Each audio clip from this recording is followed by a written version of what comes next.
Buenísimo, vamos a empezar. Vamos por la causa. Dejamos ya le di 4 minutos para que hagan sus preguntas.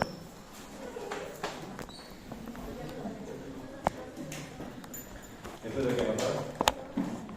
Pedia.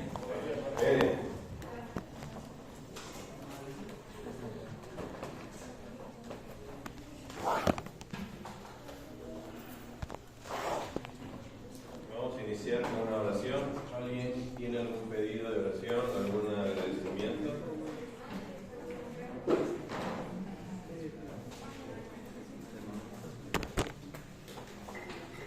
¿No? ¿Cuándo es el examen de pacto? ¿Este jueves? ¿Tan rápido? Estoy atrasado, ¿no? Me voy a apurar, ¿no? Bueno, vamos a orar, bajamos sus tablitas, por favor. Bajamos las tablitas para que no sea tentación para ustedes hacer los ruiditos. Y están ensayando, me imagino, ¿no? Para que va a conversar conmigo. De los ruiditos. Bueno, vamos a orar. Señor, gracias por esta tarde que nos das, por estar aquí con los chicos queriendo aprender más de ti, de tu creación.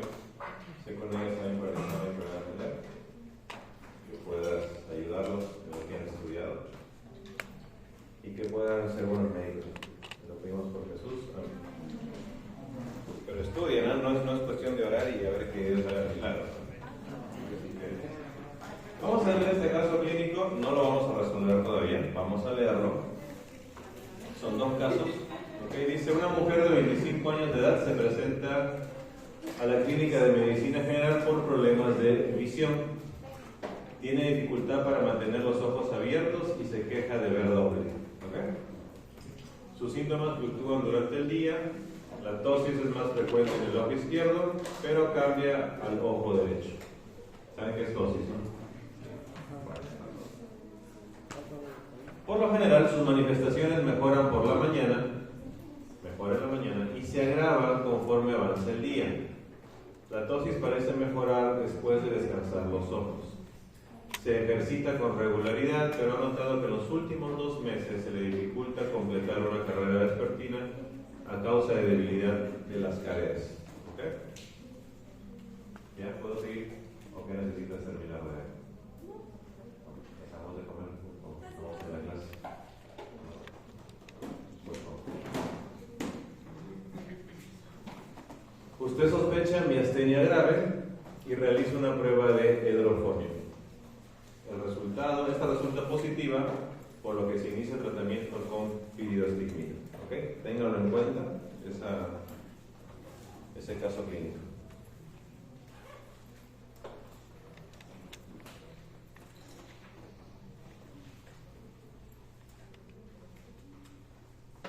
Bien. Y otro caso más que no responde es una mujer de 53 años, acude a consulta, tiene programado un crucero por el Caribe en 2 semanas, pero está preocupada por la cinetosis. ¿Alguien sabe qué es cinetosis? Alteración del movimiento. Sí. Aquellos que se marean cuando están viajando en un auto, en un avión, en un barco, en este caso que tiene movimientos así muy leves, la persona puede marearse un poquito, es cinetosis, ¿no? Inclusive a uno le puede dar náuseas, hasta vómitos le pueden dar. Sí puede estar asociado a eso. Ajá, exactamente. Y ha estado en barcos antes y es muy sensible al mareo por movimientos, o sea, ya sabe que le va a pasar eso. Una amiga le mencionó que hay un parche que es efectivo para este problema. Su salud es buena y no toma medicamentos con regularidad. A la exploración física resulta normal. Se le prescribe un parche transdérmico de escopolamina. ¿Ok? ¿Hasta ahí está bien? Muy bien, son 2 casos que después lo vamos a resolver. Seguimos con esta parte. No nos quedamos acá. No, aquí nos habíamos quedado.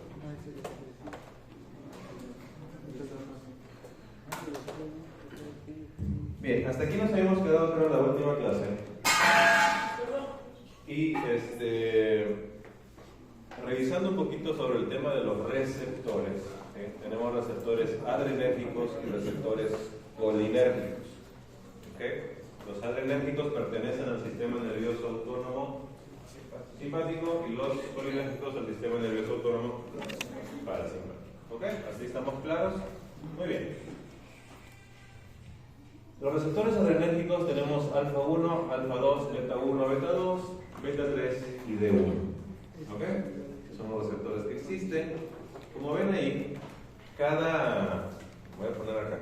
Le voy a dar respaldo, pero si quieren... ¿Cómo se para allá? ¿Qué hay acá? No se pregunta. Voy por el enchufe. Bien. Los alfa 1, todos los alfa 1, producen vasoconstricción, perdón, ensucié la rosita. Vasoconstricción, secreción, midriasis y aumento del inotropismo, ¿ok? Del corazón.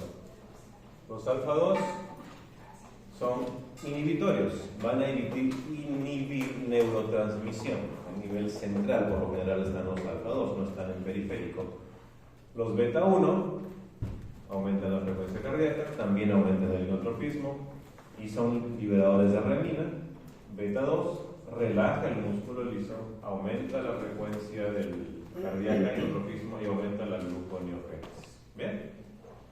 No sé si se llega a apreciar bien, pero están divididos en 3 columnitas de colores. ¿Okay? ¿Por qué dividimos en 3 columnas? Porque la parte de acá abajo son receptores de proteína G. ¿Se acuerdan que hablamos de proteína G? Lo hablé muy somero y así va a seguir siendo muy somero la proteína G.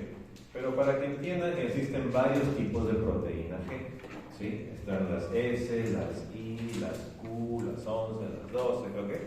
Son varios tipos. En este caso, para que ustedes sepan, la proteína GS y la proteína GQ, ¿sí? Son estimuladores, ¿ok? Son estimuladores o activadoras, si lo podemos llamar así. Y la I, inhibitoria, ¿ok? No son los mismos la S que la Q porque son por vías diferentes, ¿sí? Pero el efecto es parecido, ¿ok? ¿Se acuerdan que les decía que estos detalles de que se une la molécula a la proteína, esto hace que este conjunto se subdivida por el GTP, esto va y activa la L-ciclasa? Bueno, todas estas cosas no la van a aprender, ¿ok? No tiene funcionamiento clínico.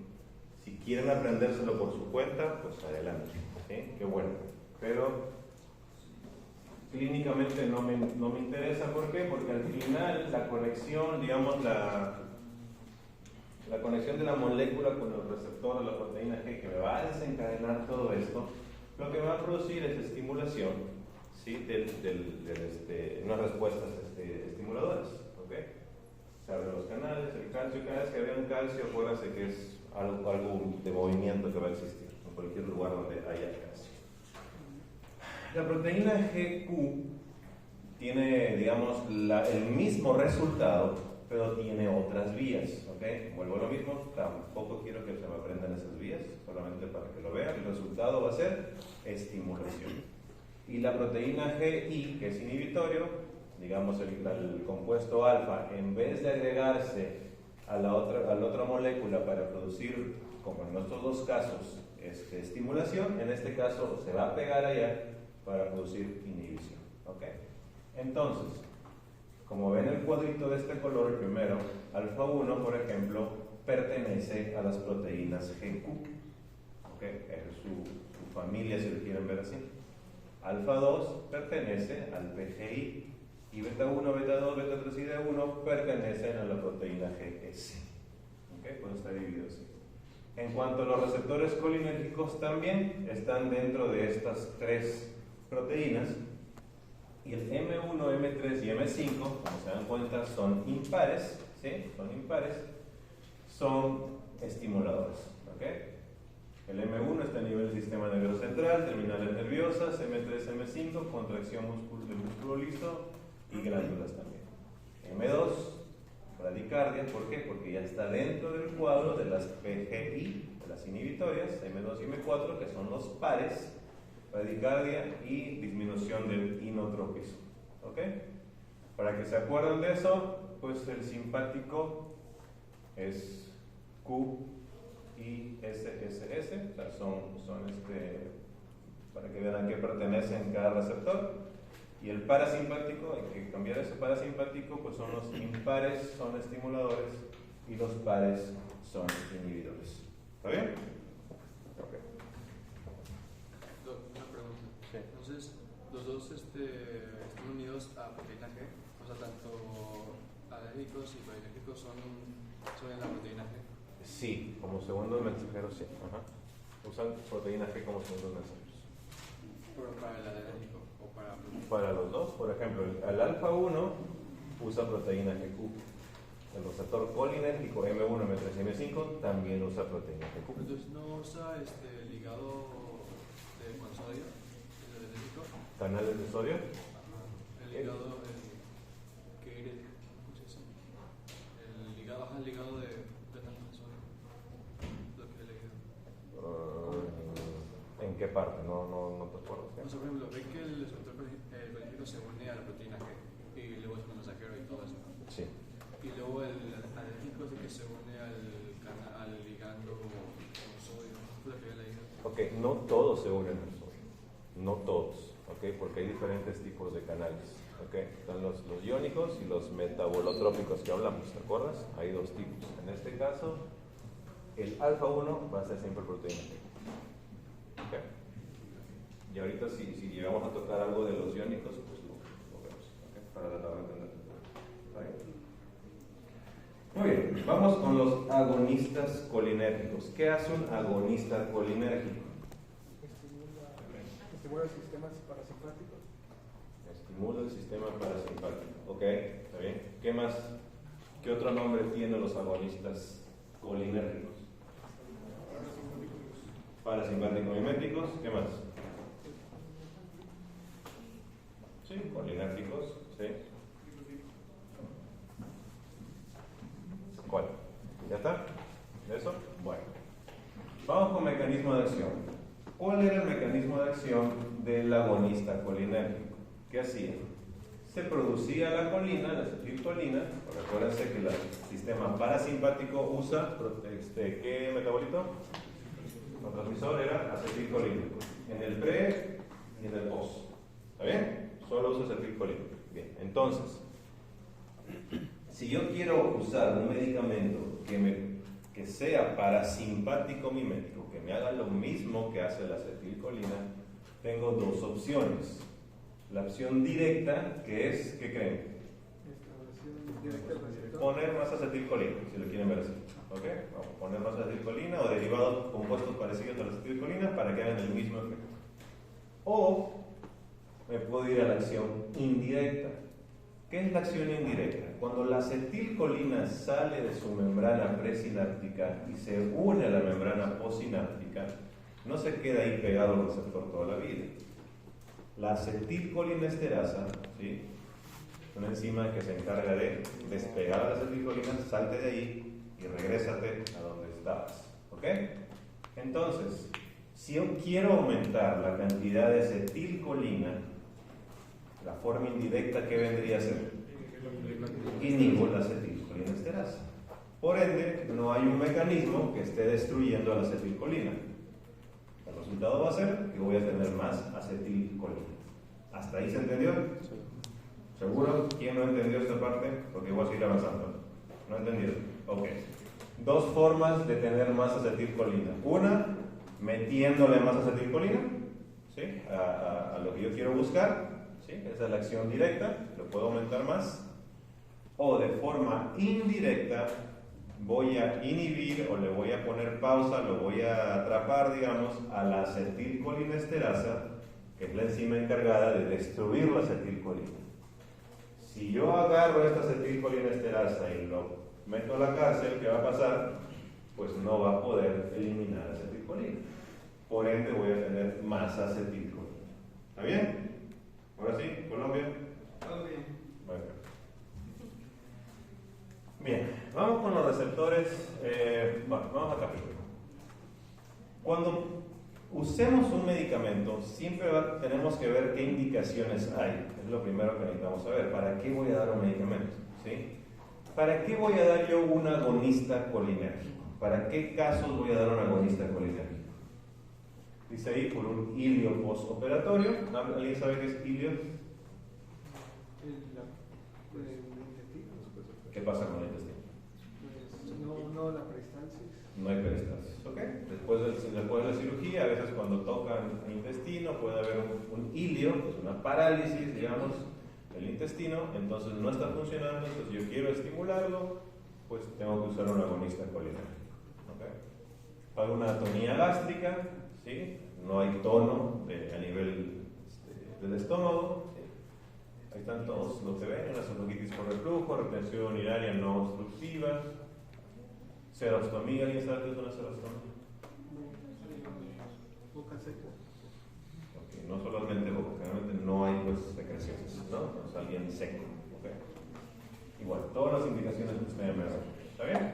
Para eso yo voy a indicar un agonista colinérgico. Pasamos a la parte de acá abajo con receptores colinérgicos. Tenemos dos tipos de receptores colinérgicos, nada más. ¿Cuáles son? Muscarínicos y nicotínicos. No hay más, ¿ok? No hay más. Los muscarínicos pues son 5, ¿sí? Los nicotínicos son 2, el NN y el NM, ¿ok? Para que les sea más fácil, igual acá, ¿en dónde están estos receptores? ¿Sí? ¿Dónde están ubicados? El M1 está en el tejido gástrico, sistema nervioso central. Su función es secreción gástrica, ¿sí? Tema de la memoria a nivel del sistema nervioso. El M2, como vieron en los dibujitos anteriores, está en el corazón, músculo liso. ¿Qué va a ser su función del M2? El corazón, ¿qué le va a hacer? Va a disminuir la frecuencia cardíaca. Esa es su función normal de un M2, ¿ok? El M3 va a estar en un músculo liso glandular, va a estar en glándulas, va a traer contracción y secreción. Ojo, va a traer contracción del músculo liso que no sea un vaso sanguíneo, porque un vaso sanguíneo, que también tiene músculo liso, es cierto, pero en el vaso sanguíneo va a producir liberación de óxido nítrico, ¿ok? Entonces, al tener este óxido nítrico funcionando por automático que sea, va a producir dilatación de los vasos sanguíneos, ¿ok? Entonces, sí va a producir contracción a nivel de músculo liso, pero en los vasos sanguíneos va a producir dilatación, ¿ok? Muy bien, como ven acá, igual los impares, M1 y M3 son estimuladores, los pares son inhibidores. ¿Está bien? Vamos acá. Clasificación. Vamos a clasificar qué medicamentos son agonistas colinérgicos o hacen la misma función que los colinérgicos. Bueno, tenemos de acción directa y tenemos de acción indirecta. ¿Cuál era la acción directa, dijimos? Aumentar la cantidad de acetilcolina o sus derivados, y la indirecta era actuar sobre la acetilcolinesterasa. Bien.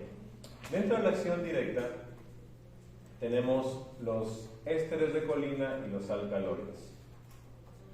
En los ésteres de colina hay 4, que ustedes aprendan: el carbacol y el betanecol, con eso es suficiente, ¿ok? Y alcaloides, a la pilocarpina. ¿Okay? Estos van a actuar, como se han dado cuenta, a nivel de receptores muscarínicos, no van a tocar a los nicotínicos. ¿Okay? Entonces, ¿por qué hay 4 y por qué hay 3? ¿Por qué? Porque cuando vean, son amonios terciarios y amonios cuaternarios, es su estructura de la molécula. Los amonios terciarios van a ser mucho más fáciles de absorberse y pasan la barrera hematoencefálica. Esto es pregunta de examen.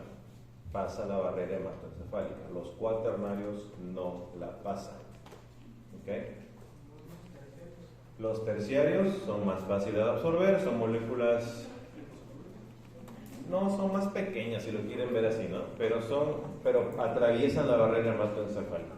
¿Okay? Las cuaternarias, por su estructura, no van a pasar la barrera hematoencefálica. ¿Okay? Entonces, los ésteres de colina, que son amonios cuaternarios, ¿Van a pasar ¿van a cruzar la barrera hematoencefálica? Pues no van a cruzar. La pilocarpina sí. Okay. Y de acción indirecta, que son los inhibidores de la colinesterasa, ¿sí? De la acetilcolinesterasa, tenemos acción corta, intermedia y prolongada. Acción corta es el hidrofonio. ¿Se acuerdan que en el caso clínico vimos que a esta señora le hicieron una prueba de hidrofonio? ¿Ok? ¿Qué es una prueba de hidrofonio? Pues ya vamos a ver. ¿Ok? Ustedes mismos me lo van a responder. Es una prueba de hidrofonio, de acuerdo a lo que estamos viendo. ¿Ok? Entonces, el hidrofonio es un alcohol simple que nada más dura 12 minutos en el cuerpo, entonces es una acción corta. De acción intermedia tenemos los carbamatos, como la piridoxistigmina, neostigmina y fisostigmina. Esos son medicamentos que usamos mucho en el tema anestésico, ¿sí? Con los pacientes. Es importante que lo sepan. Y de acción prolongada, con los ésteres de fósforo, son los órganos fosforados. ¿Alguien sabe qué es un órgano fosforado? ¿Sustancias que están dónde? En los insecticidas, exactamente, que usan la gente del campo, ¿no? que ahí fumiga. También están en algunos venenos, ¿no? de las ratas, también esos pueden poner ahí órganos fosforados. Vamos a contar qué casos clínicos pueden encontrar ahí. Y dice que son irreversibles. O sea, está complicado, ¿no? Y terapia de Alzheimer, también algunos pueden usarlo como terapia de Alzheimer, algunos de estos medicamentos, como el donepezilo, rivastigmina, galantamina. ¿Okay? Hasta ahí, acuérdense que la pilocarpina, la fisostigmina y el donepezilo y la rivastigmina y su otro compuesto son los que pasan la barrera hematoencefálica y por ende van a accionar en el sistema nervioso central. ¿Okay? ¿Hasta ahí una duda? Seguimos con el cuadrito. ¿Qué pasa cuando se me va la mano y le pongo de exceso medicamentos de agonistas colinérgicos? ¿Qué puede pasar con la persona? ¿Qué son los efectos adversos? Cuando ustedes vean en los libros un síndrome colinérgico, se refiere al exceso, ¿sí?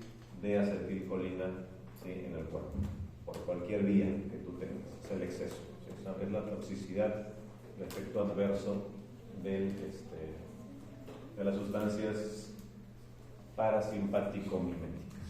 ¿Okay? ¿Qué vamos a encontrar? Pues diaforesis, ¿sí? Sudoración, incontinencia, miosis, broncorrea, broncoespasmo, lagrimeo, emesis, salivación. A nivel nicotínico, porque eso es a nivel muscarínico, a nivel nicotínico, síndromes adrenérgicos, ¿sí? ¿Qué vendría a ser un síndrome adrenérgico? No lo hemos tocado, pero ¿qué vendría a ser un síndrome adrenérgico? Simpático-mimético. Exacerbadamente una función del sistema simpático, ¿no? Y nicotínico puede haber parálisis. En cuanto a las farmacocinéticas, son fáciles, pues absorben muy bien su distribución, metabolismo hepático y eliminación renal. Nada más. Es lo que quiero que se diga. ¿Okay? A ver si el caso clínico está acá.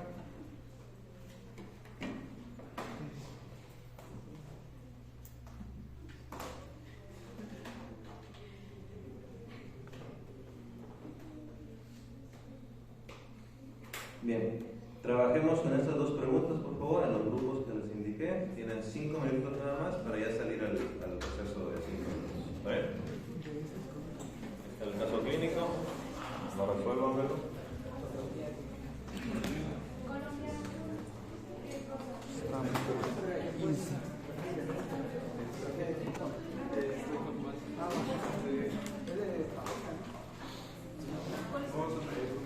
Rápido, 5 minutos.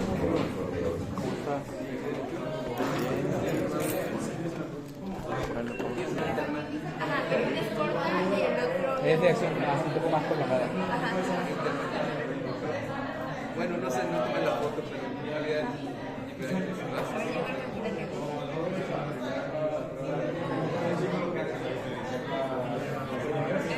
acción intermedia. Y el hidrofonio es de acción corta. Dijo que era una Ya. Se ve que están conversando y están en eso, ¿no? En mi fustín, ¿verdad? Sí, Aún no lo has mandado esto. Ok, entonces nosotros somos el equipo. Creo que sí. Sí, Sí. Está bien, ¿no? también del otro, ¿no? ¿De qué? Ah, no, el equipo de estilo de vida es. No, aquí no había otro, ¿no? Ah, no, es que tú no Pues sabes yo también. de vida. Ah, ok. Ya. Listo. Cada sus compañeros quieren explicarlo. ¿Te parece?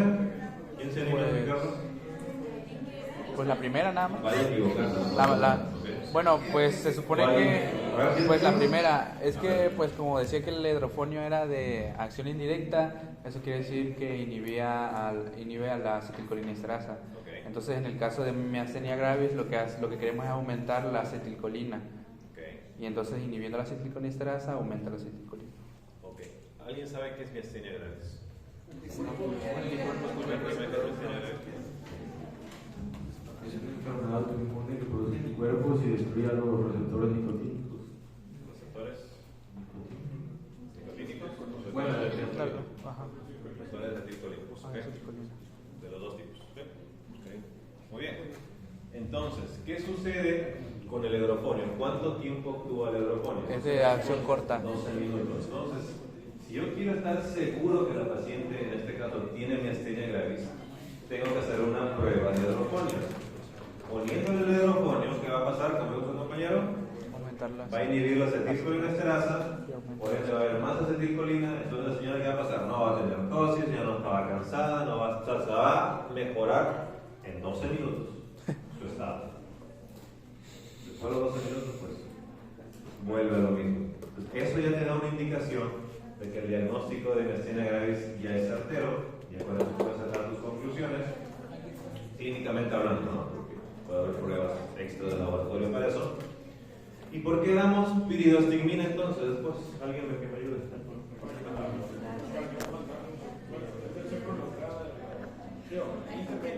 Okay.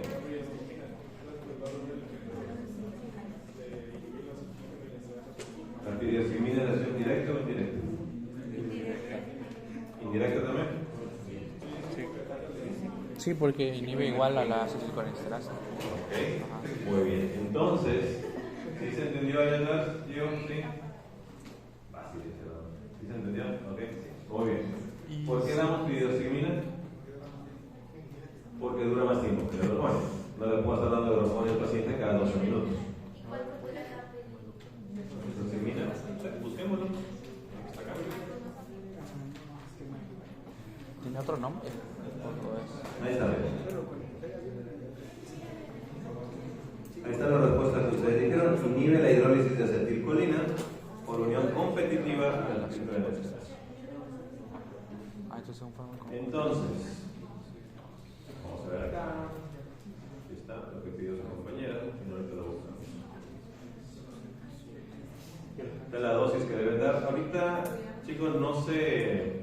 Yo sé que el hecho de tener, digamos, pensar en farma es de saber dosis y cuánto le voy a dar cada cuántas horas. Eso igual lo van a afinar mucho más cuando estén en la clínica. ¿Okay? Aquí lo importante es saber dónde funcionan los medicamentos y qué hacen. ¿Okay? Como quiera, acá te dan la inter de la posología. Por ejemplo, para miastenia gravis son 60 a 180 miligramos 2 a 4 veces por día. O sea, en teoría, te tiene que funcionar el medicamento. ¿Cuánto? Cada 2 a 6 horas. De 2 a 6 horas, más o menos. ¿Okay? Entonces vas ajustando dosis clínicamente, digamos, a cómo se va sintiendo el paciente. Para evitar, también probablemente para evitar el síndrome polinar. Y eso para toda la vida, porque eso es autoinmune. Exacto. ¿Ok? Muy bien. ¿Lo entendieron? Sí. Bien. Vamos a la otra parte. Pero te imaginas tener miastenia grave. Pues habla 5 minutos. 5 ¿Te minutos. imaginas tener miastenia grave? It's pretty chill, right? Like when you're like, well, once I say that, I don't know how to Muy bien. Ya uno,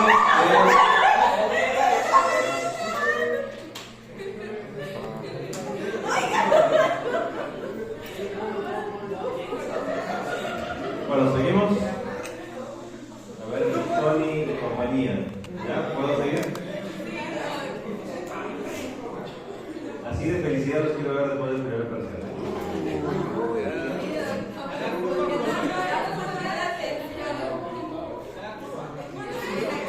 Depende, si alguien saca 95, curva de que de 5 puntos.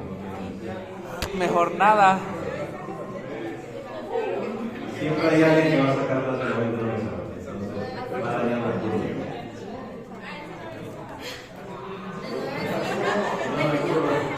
Que todos saquen Muy bien, seguimos. 8. Sí. Todavía no. Voy a ser bastante flexible en esto para que no les interfiera con. Terminamos nervioso y yo creo que será el martes probablemente, pero sí, que a ver si se puede. Vamos a ver. Quiero ver las calles pasadas. No, tomamos la tengo privada, no la puedo ver. Te vamos, porque tengo que mandar el link. ¿Otro jueves? ¿Lo podemos pasar con otro? No les va a perjudicar con más, no se preocupen. El domingo. Probablemente el otro martes, o sea, del otro al otro. Ok, guardamos las tablitas otra vez. Juancito, guardamos las tablitas. Ok, chicos, les digo, presten mucha atención a esto, lean mucho esto. El primer examen es el más fácil, Aquí tienen que sacar todos 90 para salvar los 70, 60, 50 de los otros exámenes que vienen. Entonces, en examen parcial, promedio general. Pasa que, por ejemplo, el año pasado, te digo que solamente 7 estaban aprobando hasta el último bloque de antibacterianos, de antibióticos. Y el doctor que les dio esa clase, pues les ayudó bastante a los chicos y subieron mucho el promedio. O sea, si seguíamos así, solo 7 iban a aprobar. Entonces, ¿con cuánto? La máxima nota, lo que yo tenía era 84. Creo que era de grado. Ahorita la recargamos.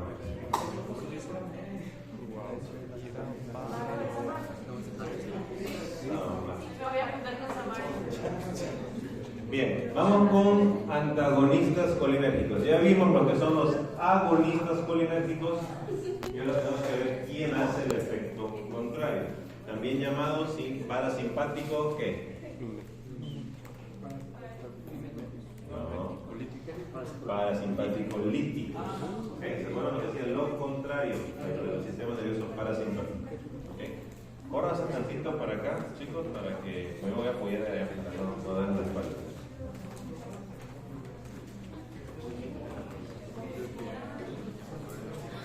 Bien, vamos con el mecanismo de acción, pues van a inhibir a los receptores muscarínicos por lo general. ¿Okay? Esos son los medicamentos que actúan a nivel de antagonista colinérgico. ¿Okay? Como ven el cuadrito aquí, que está medio bloqueado por otro cuadro, la acetilcolina, que es el neurotransmisor presináptico, ¿sí? Luego pasa al posináptico, es ahí donde la atropina va a hacer acción con los receptores muscarínicos. Como ya mencioné, la atropina es el medicamento prototipo de este grupo de anticolinérgicos, antagonistas colinérgicos. ¿Sí? ¿Ok? ¿En qué casos yo voy a dar estos medicamentos, estos antagonistas colinérgicos? Bueno, en bradicardias, ¿okay? O en síndromes colinérgicos. ¿Qué era un síndrome colinérgico? Exceso de acetilcolina, ¿okay? Por cualquier causa, por cualquier causa. Homatropina o tropicamida en tema de oftalmología, midriasis. Iosina como antiespasmódico, ¿sí? ¿Alguna vez les han dado iosina a ustedes? Popular buscapina, ¿se han escuchado hablar de la buscapina? Bueno, cuando tenían cólicos o algo les pasaba a niveles intestinal, bueno, es un antiespasmódico. Bromuro de hipertropio, en enfermedades pulmonares obstructivas o en broncoespasmos, se dan este tipo de medicamentos. Tejido hiperactiva, pues está la difenacina, y la trimebutina, que también actúa a nivel gastrointestinal. ¿Ok? Para eso yo voy a dar estos medicamentos. Bien. ¿Se acuerdan que hablábamos que los receptores M2 están ubicados en el corazón y que van a producir ¿qué? ¿Qué van a producir? Disminución de la función cardíaca. ¿Ok? Y los M3 en músculo liso, en glándulas y a nivel de vasos sanguíneos van a producir relajación. ¿Ok? Bien. Si yo doy atropina a un paciente a dosis de 0.5 miligramos, estamos hablando de un paciente adulto promedio, ¿no? Aquí no nos metamos en niños o viejitos, no, adultos promedio. Le doy 0.5 miligramos, ¿qué va a pasar? Lo va a deprimir, ¿sí? Va a haber baja salivación, ¿sí? Moco bronquial, va a disminuir la sudoración en los pacientes. Okay. Ese es su efecto a 0.5 miligramos. Si yo le aumento a 1 miligramo de atropina a este paciente, va a tener lo mismo de arriba, más taquicardia, sed y dilatación pupilar. Si le aumento a 2 miligramos de atropina, va a tener lo mismo los primeros bloques, más problemas de acomodación, ¿sí? A nivel visual y palpitaciones. Sigo aumentando dosis de 5 miligramos, ¿qué va a pasar? Va a aumentar la inhibición de la micción, no va a poder orinar, igualmente la motilidad intestinal, va a tener disartria, complicaciones para el hablar, fatiga y cefalea. Y si lo aumento a 10 miligramos, va a tener todo lo de arriba, más un pulso filiforme. ¿Alguien sabe qué es un pulso filiforme?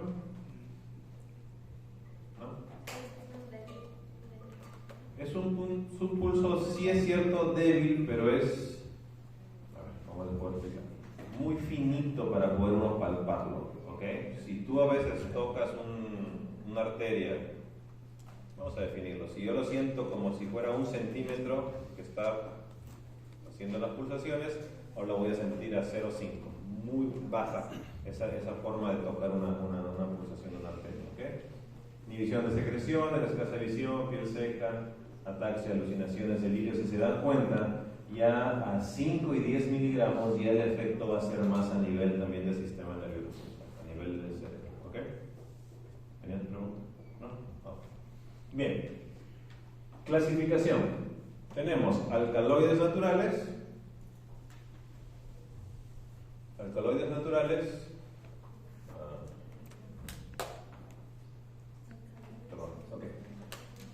Los terciarios son la atropina, como ya les mencionamos, que es el medicamento prototipo, y la escopolamina. ¿Okay? Son esos dos medicamentos que son terciarios. Como son terciarios, ¿qué va a pasar? Van a hacer mayor absorción y va a poder pasar la barrera. Van a absorber más rápido y van a pasar la barrera hematoencefálica. ¿Okay? Tenemos sintéticos, que ya se hicieron en laboratorios. Bueno, semisintéticos, a mitad. Terciarios, como la omatropina.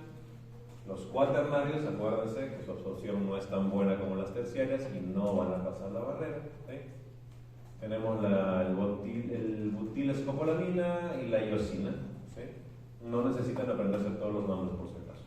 No es que les voy a decir un ejemplo, no les voy a preguntar.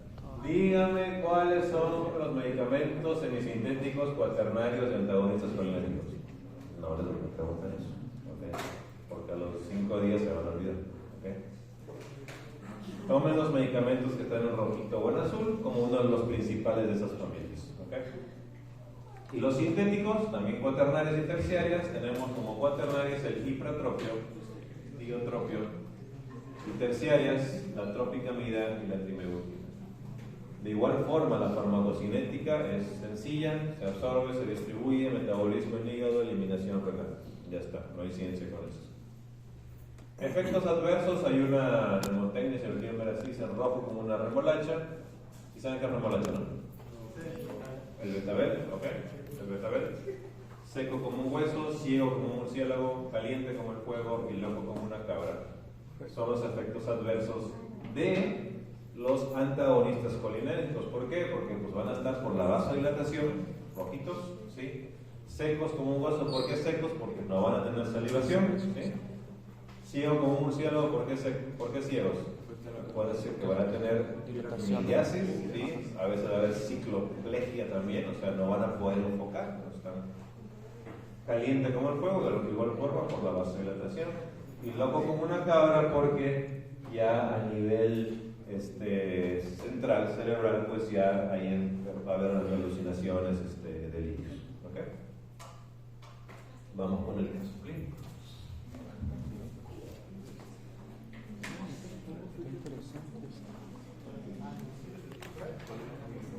Muy bien, tienen sus minutos para responder las preguntas.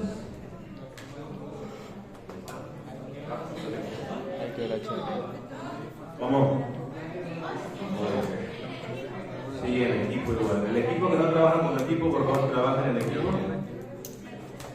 ¿Tienen el otro caso clínico? ¿No hay otro?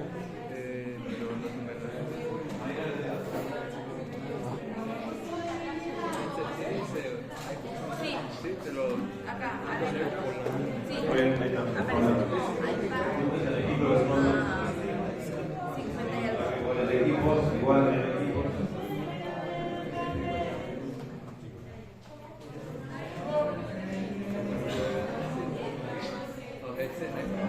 Bueno, sí, pues.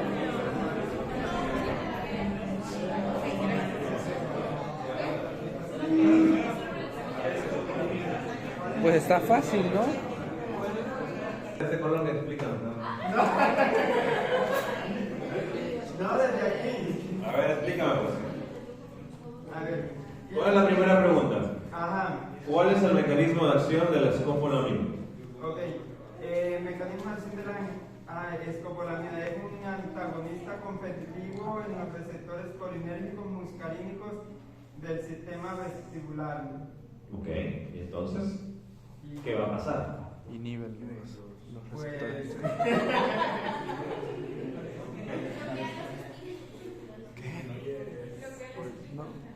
No, pues inhibe los receptores, ¿no? Muscarínicos. Ok, los receptores muscarínicos a nivel Pues sistema nervioso. vestibular. ¿Qué tiene el paciente? Va a empezar. Está mareado, pues. En cinetosis. Tiende a marearse, pues. Así, para nada tiende a marearse. Ok, muy frágil para cualquier viaje. Ok, entonces, para prevenir que se maree, ¿qué va a pasar? Tengo que usar este medicamento porque ¿dónde actúa Colombia? En el sistema vestibular y el sistema nervioso central. Ok, ¿actúa qué? ¿Haciendo qué? ¿Bloqueando qué? Los receptores colinérgicos. Ok. Entonces, si bloquea los receptores colinérgicos, ¿el paciente va a seguir teniendo cinetosis? No debería. No debería. ¿Ok? No debería. ¿Cuáles son los efectos colaterales de este medicamento? A ver, eso se tiene que buscar. Pues ya, la disminución del salival, secreción salival.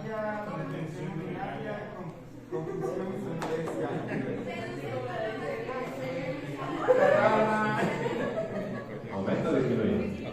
Disminuye, exactamente. Todos los efectos, las contraindicaciones que hablamos, ¿no? De rojo como remolacha, que seco, que ciego como un murciélago, todos son los que produces.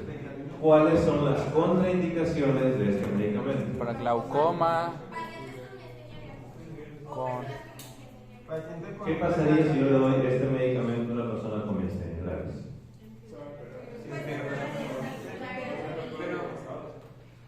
Sí, ¿por qué se empeora? Porque es un...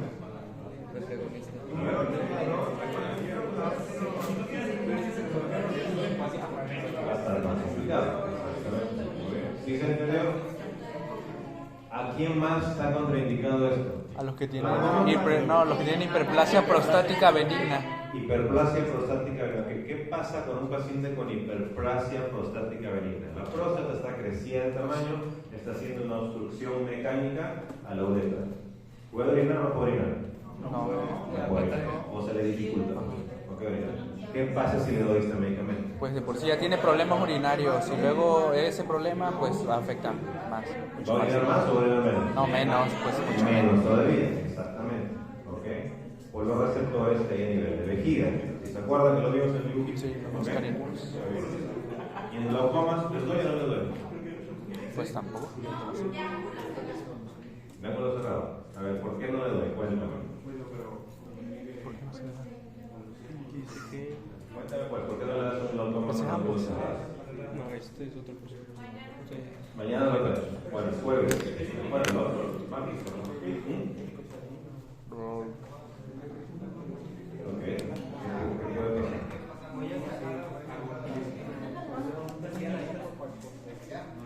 Te estoy ayudando a los glaucomas. Ok. Muy bien, vamos a ver las respuestas. Acá nos van a poner. Muy bien, ¿qué dice? Resumen, pues la mujer está con cinetosis, le dieron escopolamina transdérmica para el crucero, ¿no? Crucero del Royal Caribbean. Mecanismo de acción es un antagonista competitivo de los receptores colinérgicos muscarínicos del sistema vestibular y sistema nervioso sistémico central. Sistema nervioso central. Efectos colaterales: midriasis, boca seca, taquicardia, retención urinaria, confusión y somnolencia. Contraindicaciones: glaucoma, obstrucción urinaria. ¿Por qué glaucoma? Porque voy a aumentar todavía el efecto del glaucoma, ¿sí? Voy a aumentar la obstrucción urinaria y enfermedad cardíaca. ¿Qué pasa a nivel cardíaco cuando yo doy a un paciente estos medicamentos? Pues como... ¿Aumenta o disminuye la frecuencia cardíaca? Aumenta. ¿Están seguros? ¿Quién dice aumenta? A ver, levanta la mano. ¿Quién dice disminuye? Ok, ¿qué pasa si tengo un paciente? Póngase posinfarto, le pusieron cateterismo, le destaparon las arterias, está saliendo de ese problema y yo le doy este medicamento. ¿Qué va a pasar con su corazón? Va a trabajar más. ¿Por qué? Porque va a haber una taquicardia. Y en estos pacientes que tienen un corazoncito recién rehabilitado, hacerlos trabajar más como que los puedo ayudar a que se puedan infartar nuevamente. ¿Ok? Entonces, mucho ojo que damos los medicamentos. Bien. Creo que ya está. ¿Muy bien?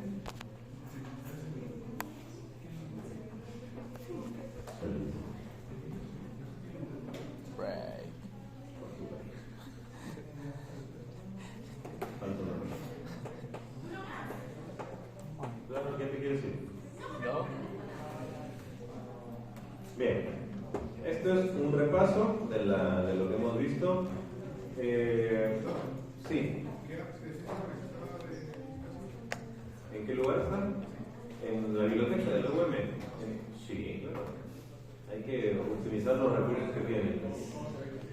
Entran a la biblioteca de la UM, bajan y hay una parte donde dice Access Medicine. Pero tienes que pedir tu... Tienes que tener tu usuario. Entras, tienes usuario y contraseña, le das a casos, y te sale casos clínicos de microbiología, de farma, de impacto, de lo que quieras. Y ahí está el caso. No hay nada que se tiene que ser escondido ahí.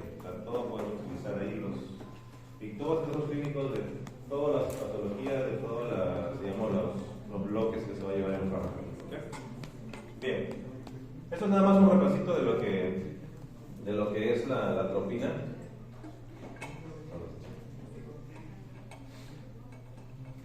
¿Va a llover? ¿Alguien sabe? Ahorita trono, bien feo. ¿Sí lo escuchaste?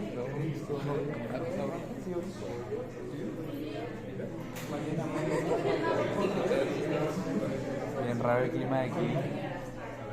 Bueno, como ven, la atropina tiene sus anillos aromáticos que le llaman, que los distinguen como tal para poder ser parte de esta familia y difieren nada más en ciertas estructuras. No me voy a poner a explicar esto porque eso no somos químicos, pero se diferencian en ciertas estructuras nada más, dando el hipatropio, como la escopolamina, como la ioxina. ¿Okay? La atropina se ve en estas plantas, la belladona, ¿sí? Ahí se ve que hay atropina, ¿sí? Atropa veladona le llamaban. Atropa creo que era un dios griego, pero de la muerte. Entonces se envenenaba la gente con esto, ¿no? Antiguamente se ponía y se envenenaba y pues morían. O las mujeres se ponían en los ojos estas gotitas para poder dilatárselas y que se vean más bonitas según. no sé cómo veían o caminaban porque pues, sí produce cicloplegia, entonces, pero bueno, mira, ¿cómo dice? La belleza cuesta. ¿Sí? En otras plantas también se ven este tipo de compuestos. En este lugar de la India, por ejemplo, en el beleño, que es la planta donde también hay hipratropio, ellos aspiraban este humo de esta planta para aquellos que tenían problemas respiratorios. Y claro, ¿por qué? Porque producía disminución de secreciones y broncodilatación. ¿Sí? Entonces, justamente su compañera me mostró un medicamento que ella consume, tiene problemas respiratorios y se llama, ¿cómo se llama Jennifer? ¿Cómo se llama el medicamento que inhalas? Bromuro de hipratropio. Entonces, mira, ¿cómo funciona el bromuro de hipratropio? ¿Para qué le dan esas inhalaciones en el pulmón? A ver, Para broncodilatación. a ver, ayúdame. ¿Para qué le doy un inhalador de hipratropio a un paciente con asma? ¿Qué pasa en el asma? Hay mucho moco. ¿Qué más? Y hay broncoconstricción. En grandes rasgos, con asma hay broncoconstricción y hay mucho moco. Por ende, ¿puedes respirar? Sí. Te dificulta respirar. ¿Qué vas a escuchar en la clínica? Sibilancias. ¿Por qué sibilancias? Porque un tubo, tú lo vas cerrando, le metes aire, va a empezar a chiflar. Ok, ya. Entonces, ¿para qué le doy el hipratropio? De acuerdo a lo que hemos visto. ¿Para qué? Para que haga broncodilatación y disminuye secreciones por los receptores muscarínicos. ¿Okay? Para eso damos bromuro de hipratropio en los pacientes. ¿Sí se entendió? Bien. Este es otro repasito, ¿sí?, de lo que hace el medicamento, los antagonistas colinérgicos. Por ejemplo, un efecto normal del parasimpático a nivel ocular, ¿qué es? Normal. ¿Miosis o midriasis? Miosis. ¿Ok? Es un efecto normal que hace el efecto parasimpático. Pero ¿qué sucede si yo le pongo atropina en ese receptor M3 en el ojo? Pues hay midriasis. Va a haber una midriasis, exactamente, una midriasis y una cicloplegia. ¿Ok? ¿Qué a nivel de lágrimas? ¿Qué va a haber en efecto normal del parasimpático? Pues hay Va a haber lagrimeo, ¿sí? Si yo le doy atropina, ¿qué va a pasar? disminución de la... Va a disminuir, va a haber ojo seco. ¿Ok? Y así sucesivamente. Si van a dar cuenta a nivel del corazón, el efecto normal que hace un parasimpático a nivel de M2 es disminución de la frecuencia cardíaca, disminución del inotropismo. Eso es su función normal del parasimpático. Si yo le doy atropina a este paciente a nivel de M2, va a producir todo el efecto contrario: taquicardia e inotropismo. ¿Ok? Broncoconstricción, eso es efecto normal. Entonces, ¿qué va a pasar? Yo le doy hipratropio, ¿sí?, a nivel de M3, ¿qué va a pasar? Broncodilatación. Todo lo contrario. ¿Ok? Una broncodilatación y va a disminuir secreción. ¿Ves, Jennifer, ahí, mi cuadrito? Bueno, ¿ok? Es lo que ustedes hablaron, ¿no? ¿Qué va a pasar con la vejiga? ¿Qué va a pasar con los esfínteres? Pues ahí está. ¿Dudas, preguntas? ¿No? Bueno, quiero tocar el punto ya con esto terminamos, de los órganos fosforados. ¿Ok? Los órganos fosforados, como ustedes vieron, son compuestos que se van a asociar ¿con qué molécula del cuerpo? Con la acetilcolinesterasa. Con la acetilcolinesterasa. Se va a unir en forma irreversible a la acetilcolinesterasa. ¿Y qué pasa si yo lo tengo secuestrada la acetilcolinesterasa? ¿Qué va a aumentar? La acetilcolina.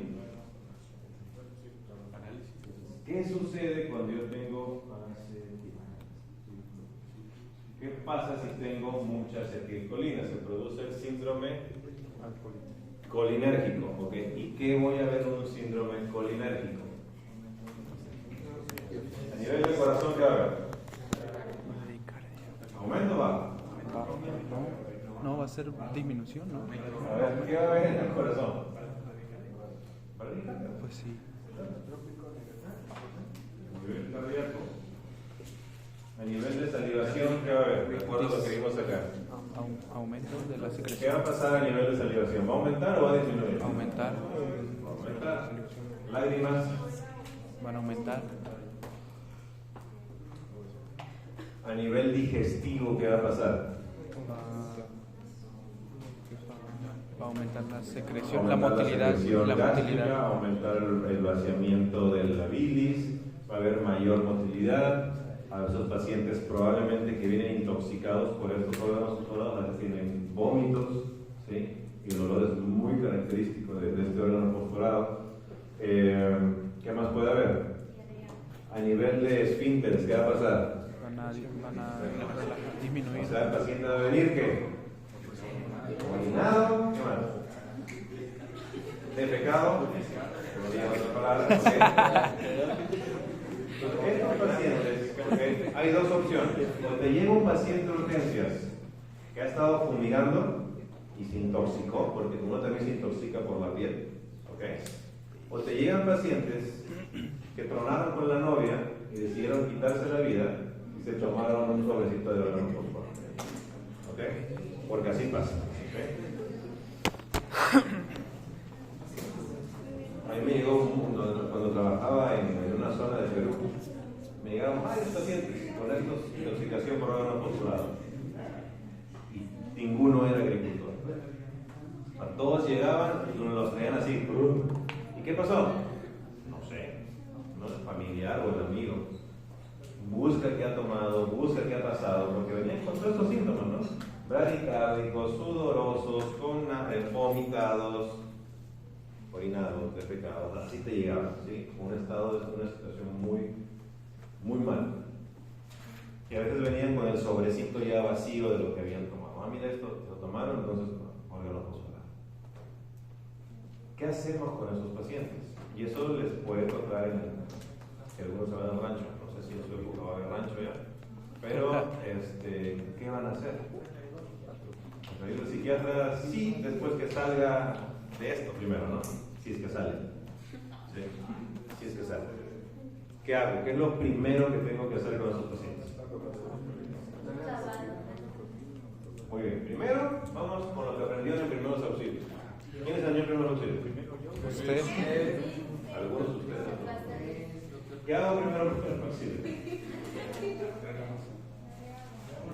¿Cómo le va a dar?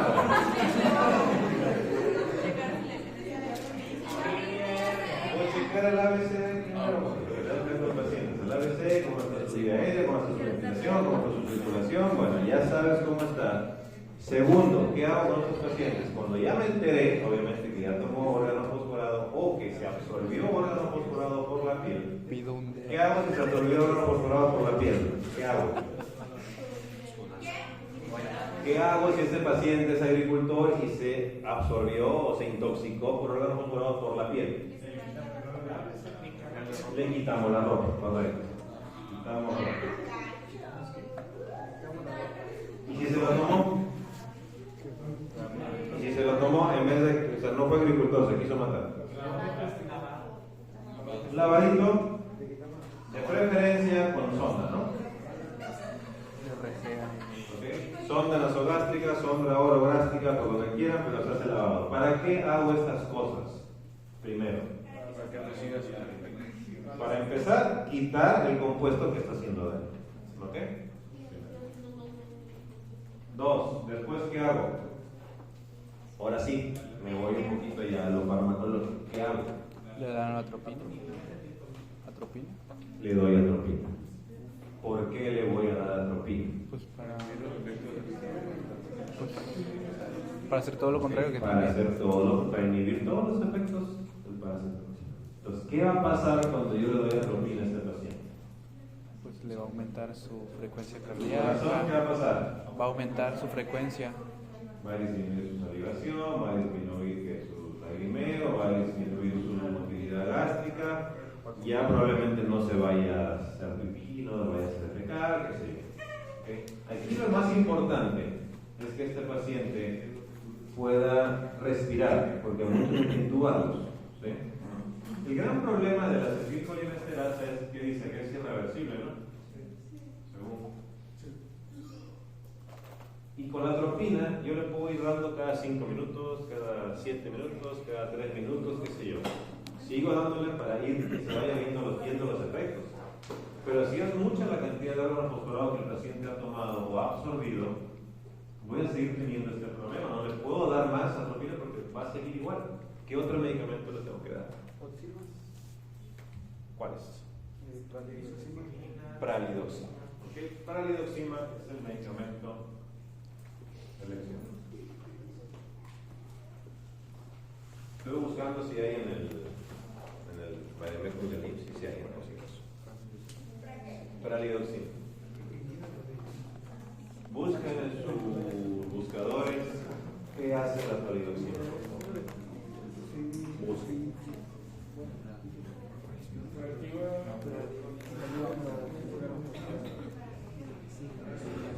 ¿Reactiva? ¿Qué reactiva esa? ¿La chip? Ok, la reactiva. ¿Para qué? ¿Para qué quiero que se reactive esto? Para eliminar.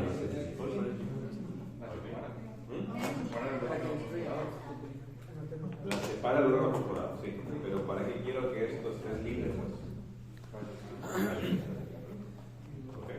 Entonces, el tratamiento de elección, el ABC, lo que tienen que hacer, atropina y pralidoxima si lo tienen. Si no lo tienen y están en su rancho, sálvenle la vida a lo que pongan ahí, ambulancia y electro. No sean los magos, los genios, cuando no hay cosas que no puedan tener. ¿Ok? ¿Dudas, preguntas? Porque son casos que lo van a ver, son casos que ojalá no les toquen.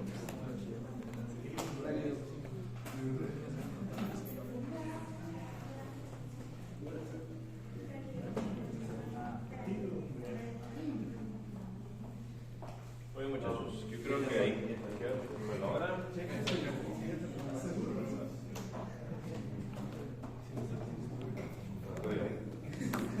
Siguiendo el día, pero creo que ya.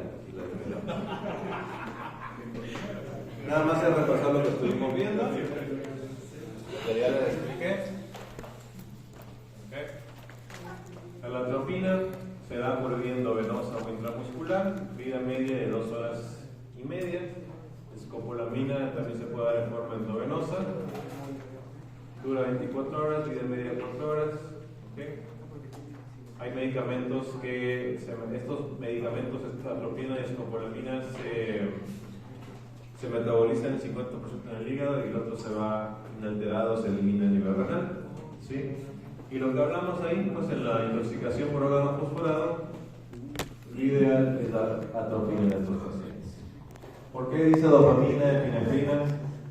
Porque a veces podemos usarlo cuando ya hay presión muy baja, no responde a la atropina sola, porque la atropina, aparte de que te aumenta la frecuencia cardíaca, también te puede aumentar la presión arterial. ¿Sí? En estos casos a veces es necesario usarlo. ¿Ok? A veces en niños se usa como preanestésicos la atropina. ¿Por qué creen que puedo usar en niños atropina antes de operar a los niños normales? ¿Por qué? Pues que le dé sueño. No, igual se va a mover. Pues para que le dé sueño. Puede producir algo de sedación, claro. Que es sí, como un depresivo, ¿no? Sí, le pues pongo una dosis un poquito más alta y me puede producir, sí, es cierto. Pero hay otro efecto que yo busco en estos niños. Correcto, esa es otra, sí, otra más. Muy bien. Cuando yo uso medicamentos anestésicos, en cualquier caso, pero en niños, son por lo general depresores respiratorios, depresores cardiovasculares. Entonces, si yo le doy al pacientito, un niñito, para dormirlo, un propofol, que es un hipnótico que produce depresión, que actúa a nivel de los receptores GABA, su corazón, ¿cómo va a estar? ¿Qué va a pasar con su corazón? Va a empezar a latir mucho más bajo. Yo no quiero que un niño se me pare por un anestésico. Por eso le doy atropina, previo ¿sí? Otra cosa, los niños por lo general entran en un quirófano llorando. ¿Por qué? Porque la separación con los familiares, el susto de a todo nuevo, todos disfrazados, empieza a llorar demasiado. ¿Qué aumenta? Sus secreciones, sus mocos. Y yo no quiero que ese niño tenga un problema respiratorio durante la inducción de la anestesia. Por eso le doy atrópica también, para evitar ese exceso de salivación, ese exceso de lagrimeo. Por eso también damos en prequirúrgico atrópica. No es de rutina, porque no todos lo damos así, pero siempre tenemos una atropina cargada, porque eso siempre lo van a tener que necesitar para cualquier situación de estas. ¿Okay? Inclusive en los cuando daban ACLS, algunas lo van a hacer, lo tienen que hacer. A veces para una de las indicaciones para bradicardia son atropina, primer lugar, atropina, para que ese paciente no siga con esa descarga vagal y tengamos que revertir con una atropina la frecuencia cardíaca. ¿Ok? ¿Dudas? ¿Preguntas? ¿No? Bueno, vamos a la otra semana.